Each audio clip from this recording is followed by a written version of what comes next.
Não pôr a candeia debaixo do alqueire. A candeia debaixo do alqueire. Por que fala Jesus por parábolas? Nem os que acendem uma luzerna a metem debaixo do alqueire, mas põem-na sobre o candeeiro, a fim de que ela dê luz a todos os que estão na casa. Ninguém, pois, acende uma luzerna e a cobre com alguma vasilha ou a põe debaixo da cama. Põe-na assim, sobre um candeeiro, para que vejam a luz os que entram. Porque não há coisa encoberta que não haja de ser manifestada, nem escondida que não haja de saber-se e fazer-se pública. E chegando-se a ele, os discípulos lhe disseram: Por que razão lhes falas tu por parábolas? Porque a vós outro vos é dado saber os mistérios do reino dos céus, mas a eles não lhes é concedido.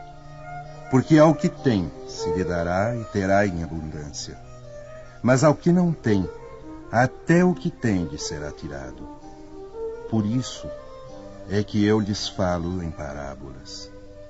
Porque eles vendo, não veem, e ouvindo, não ouvem, nem entendem. De sorte que neles se cumpre a profecia de Isaías, que diz: Vós ouvireis com os ouvidos e não entendereis, e vereis com os olhos e não vereis. Porque o coração deste povo se fez pesado, e os seus ouvidos se fizeram tardos, e eles fecharam os seus olhos. Para não suceder que vejam com os olhos e ouçam com os ouvidos, e entendam no coração, e se convertam, e eu os sare.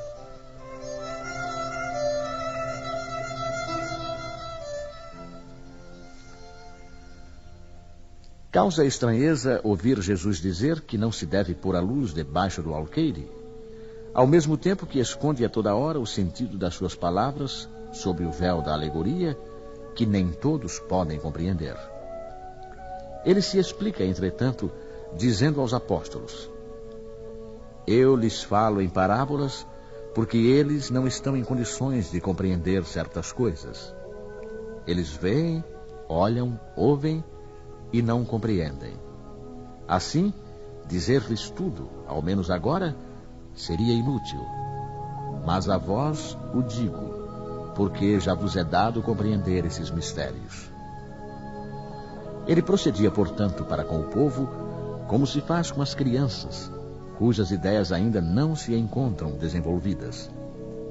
Dessa maneira, indica-nos o verdadeiro sentido da máxima: não se deve pôr a candeia debaixo do alqueire, mas sobre o candeeiro, a fim de que todos os que entram possam vê-la.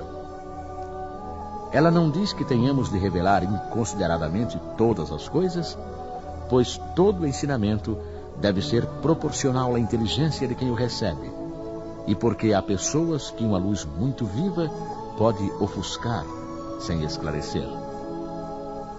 Acontece com os homens em geral o mesmo que com os indivíduos. As gerações passam também pela infância, pela juventude e pela madureza. Cada coisa deve vir a seu tempo, pois a sementeira lançada à terra fora de tempo não produz.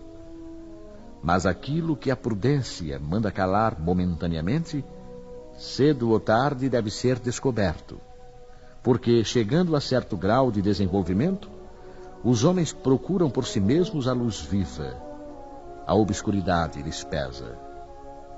Como Deus lhes deu inteligência para compreenderem e se guiarem entre as coisas da terra e do céu, eles querem racionalizar a sua fé. É então que não se deve pôr a candeia debaixo do alqueire, pois sem a luz da razão, a fé se enfraquece. Se a providência, portanto, na sua prudente sabedoria, não revela a verdade senão gradualmente, é que a vai sempre desvelando à medida que a humanidade amadurece para recebê-la. Ela mantém a luz em reserva e não debaixo do alqueire. Mas os homens que a possuem, em geral, só a ocultam do vulgo com a intenção de dominá-lo. São esses os que põem verdadeiramente a luz debaixo do alqueire. É assim que todas as religiões sempre tiveram os seus mistérios, cujo exame proíbem. Mas enquanto essas religiões se atrasavam, a ciência e a inteligência avançaram e romperam o véu misterioso. O povo que se tornou adulto pôde assim penetrar o fundo das coisas, e então rejeitou na sua fé o que se mostrava contrário à observação. Não podem subsistir mistérios absolutos nesse terreno, e Jesus está com a razão quando afirma que não há nada secreto que não deva ser conhecido. Tudo o que está oculto será descoberto um dia, e o que o homem ainda não pode compreender sobre a terra lhe será progressivamente revelado nos mundos mais adiantados, na proporção em que ele se purificar. Aqui na terra, ainda se perde no nevoeiro. Pergunta-se que proveito o povo poderia tirar dessa infinidade de parábolas, cujo sentido estava oculto para ele. Deve-se notar que Jesus só se exprime em parábolas sobre as questões, de alguma maneira abstratas, da sua doutrina. Mas, tendo feito da caridade e da humildade a condição expressa da salvação, tudo o que disse a esse respeito é perfeitamente claro, explícito e sem nenhuma ambiguidade. Assim devia ser, porque se tratava de regra de conduta, regra que todos deviam compreender para poderem observar. Era isso o essencial para a multidão ignorante, à qual se limitava a dizer: eis o que é necessário para se ganhar o reino dos céus. Sobre outras questões, só desenvolvia os seus pensamentos para os discípulos. Estando eles mais adiantados moral e intelectualmente, Jesus podia iniciá-los nos princípios mais abstratos. Foi por isso que disse: ao que já tem, ainda mais se dará, e terá em abundância. Não obstante, mesmo com os apóstolos, tratou de modo vago sobre muitos pontos, cuja inteligência completa estava reservada aos tempos futuros. Foram esses os pontos que deram lugar a diversas interpretações, até que a ciência de um lado e o espiritismo de outro vieram revelar as novas leis da natureza, que tornaram compreensível o seu verdadeiro sentido. O espiritismo vem atualmente lançar a sua luz sobre uma porção de pontos obscuros, mas não o faz inconsideradamente. Os espíritos procedem, nas suas instruções, com admirável prudência. É sucessiva e gradualmente que eles têm abordado as diversas partes já conhecidas da doutrina, e é assim que as demais partes serão reveladas no futuro, à medida que chegue o momento de fazê-las sair da obscuridade.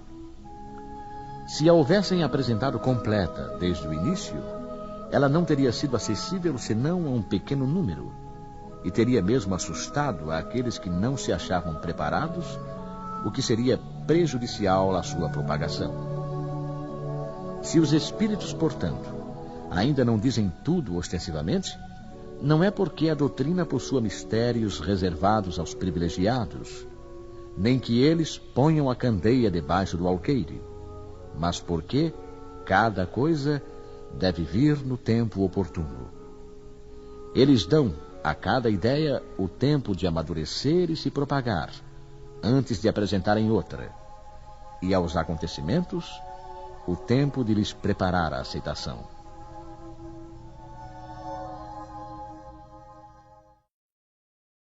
Não ir aos gentios. A estes 12 enviou Jesus, dando-lhes estas instruções: não ireis caminho de gentios, nem entreis nas cidades dos samaritanos, mas ide antes às ovelhas que pereceram da casa de Israel. E pondo-vos a caminho, pregai, dizendo que está próximo o reino dos céus. Jesus demonstra, em muitas circunstâncias, que as suas vistas não estão circunscritas ao povo judeu, mas abrangem a toda a humanidade.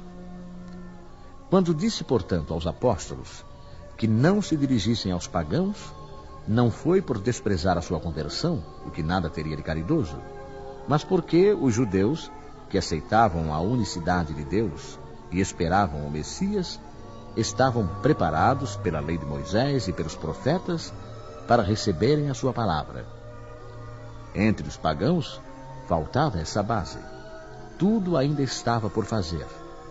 E os apóstolos ainda não se achavam suficientemente esclarecidos para uma tarefa assim tão pesada. Eis porque lhes disse: ide às ovelhas desgarradas de Israel, ou seja, ide semear em terreno já preparado, pois sabia que a conversão dos gentios viria a seu tempo. Mais tarde, com efeito, os apóstolos foram plantar a cruz no próprio centro do paganismo. Essas mesmas palavras podem ser aplicadas aos adeptos e aos divulgadores do Espiritismo. Os incrédulos sistemáticos, os obstinados zombadores, os adversários interessados, são para eles o que eram os gentios para os apóstolos. A exemplo destes, devem procurar prosélitos, primeiramente entre as pessoas de boa vontade que desejam a luz, nos quais se encontra um germe fecundo e cujo número é grande, sem perderem tempo com os que se recusam a ver e entender, e que mais se aferram ao seu orgulho, quanto mais se der a impressão de valorizar a sua conversão. Mais vale abrir os olhos a 100 cegos que desejam ver claramente, do que a um só que se compraz na obscuridade, porque isso seria aumentar em maior proporção o número dos que sustentam a causa. Deixar os outros em paz não quer dizer indiferença, mas apenas boa política. A vez deles chegará, quando se renderem à opinião geral de tanto ouvirem a mesma coisa incessantemente repetida ao seu redor, pois então julgarão que aceitam a ideia voluntariamente, por si mesmos, e não sob a pressão de outra pessoa. Porque as ideias são como as sementes.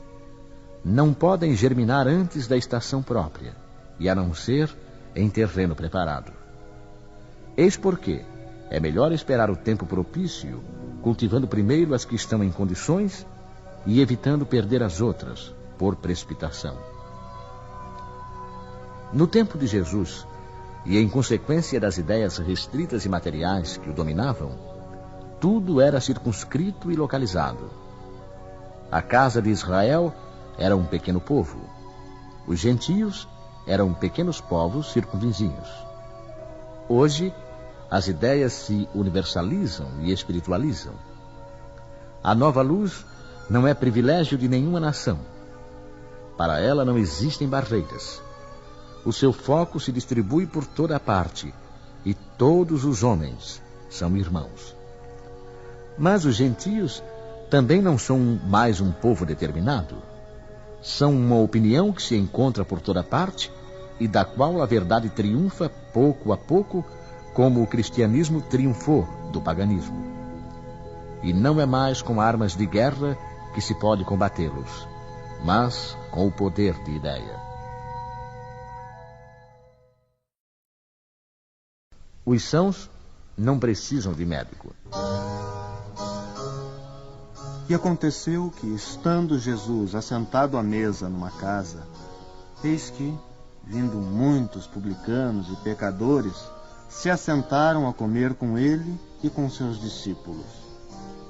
E vendo isto, os fariseus diziam a seus discípulos: por que come o vosso mestre com os publicanos e pecadores? Mas ouvindo-os, Jesus disse: os sãos não têm necessidade de médico, mas sim os enfermos. Jesus dirigia-se sobretudo aos pobres e aos deserdados, porque são eles os que mais necessitam de consolação, e aos cegos humildes e de boa fé, porque eles pedem que lhes abram os olhos, e não aos orgulhosos que creem possuir toda a luz e não precisar de nada. Estas palavras, como tantas outras, aplicam-se ao espiritismo. Às vezes admira-se de que a mediunidade seja concedida a pessoas indignas e, por isso mesmo, capazes de a empregarem mal. Parece, costuma-se dizer, que uma faculdade tão preciosa deveria ser atributo exclusivo de pessoas de maior merecimento. Digamos de início que a mediunidade é inerente a uma condição orgânica de que todos podem ser dotados, como a de ver, ouvir e falar. Não há nenhuma de que o homem, em consequência do seu livre-arbítrio, não possa abusar. Ora, se Deus não tivesse concedido a palavra, por exemplo, senão aos que são incapazes de dizer coisas más, haveria mais mudos do que falantes. Deus outorgou as faculdades ao homem, dando-lhe a liberdade de usá-las como quiser, mas pune sempre aqueles que delas abusam. Se o poder de comunicar-se com os espíritos só fosse dado aos mais dignos, qual aquele que ousaria pretendê-lo? E onde estaria o limite da dignidade e da indignidade? A mediunidade é dada sem distinção? Que os espíritos possam levar a luz a todas as camadas, a todas as classes da sociedade, ao pobre como ao rico, aos virtuosos para os fortalecer no bem, e aos viciosos para os corrigir. Estes últimos não são os doentes que precisam de médico? Por que Deus, que não quer a morte do pecador, o privaria do socorro que pode tirá-lo da lama? Os bons espíritos veem assim em seu auxílio, e seus conselhos, que ele recebe diretamente, são de natureza a impressioná-lo mais vivamente do que se os recebesse de maneira indireta. Deus, na sua bondade, poupa-lhe a pena de ir procurar a luz à distância e lhe a mete nas mãos. Não será ele bem mais culpado se não atentar para ela? Poderia excusar-se com a sua ignorância quando ele mesmo escreveu, viu com os próprios olhos, ouviu com os seus ouvidos e pronunciou com sua própria boca a sua condenação? Se ele não aproveitar, então será punido com a perda ou a perversão da sua faculdade, de que os maus espíritos se apoderarão para obsedar e enganar, sem prejuízo das aflições comuns com que Deus castiga os indignos e os corações endurecidos pelo orgulho e o egoísmo. A mediunidade não implica necessariamente as relações habituais com os espíritos superiores. É simplesmente uma aptidão para servir de instrumento, mais ou menos dócil, aos espíritos em geral. O bom médium não é, portanto, aquele que tem facilidade de comunicação, mas o que é simpático aos bons espíritos e só por eles é assistido. É neste sentido unicamente que a excelência das qualidades morais é de importância absoluta para a mediunidade. A coragem da fé.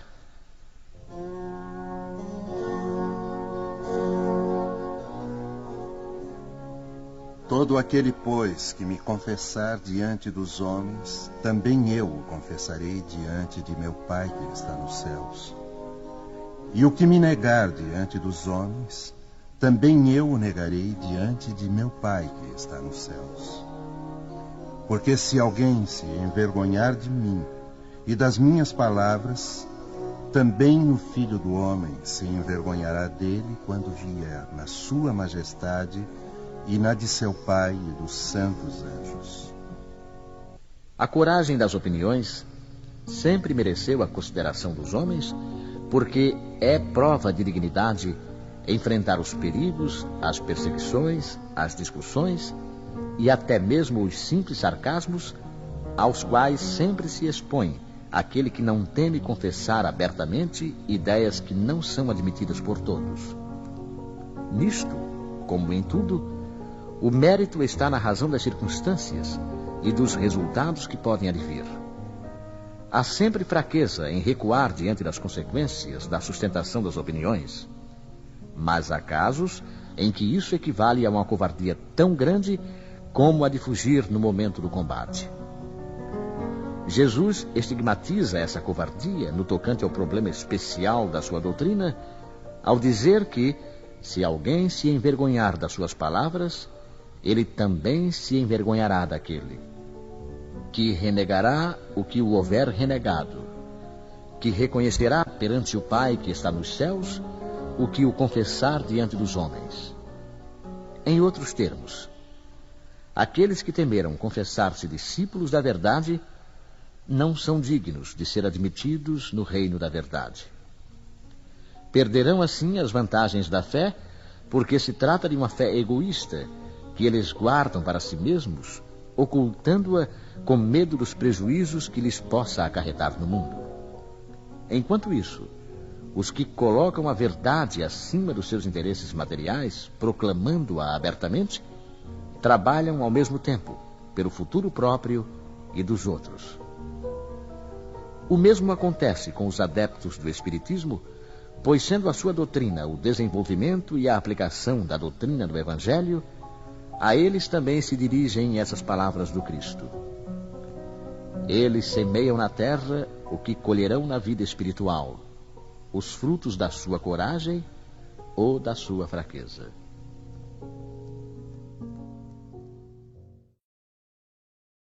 Carregar a cruz. Quem quiser salvar a vida.